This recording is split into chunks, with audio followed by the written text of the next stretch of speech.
काल राहुल गांधींनी पुण्यामध्ये विद्यार्थिनींसमोर महिला सक्षमीकरणासंबंधी विषय मांडला। त्यांच्या म्हणण्याचा अर्थ असा होता की मनुवाद किंवा मनुस्मृती ही महिला सक्षमीकरण होऊन देत नाही।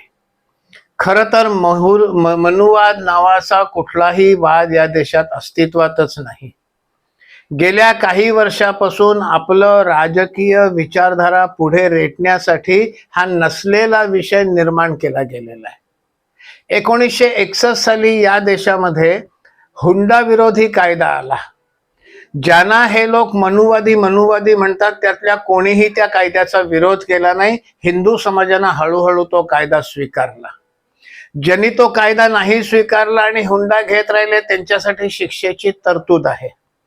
नरेंद्र मोदींनी मुस्लिम महिलांना तलाक आणि त्यानंतर होणारा हलाला वगैरे अत्याचारांपासून सोडवण्यासाठी तलाक विरोधी कायदा आणला।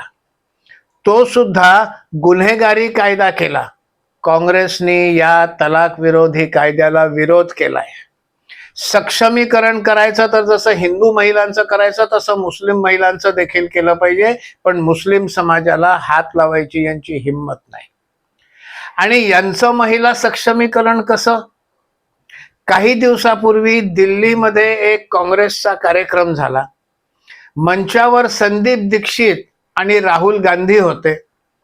त्यांनी दोघांनी एकमेकांना मिठी मारली आणि मग त्यानंतर संदीप दीक्षित यांनी इटलीच्या पंतप्रधान मेलोनी यांच्याबद्दल जे उद्गार काढले अत्यंत लज्जाजनक उद्गार होते।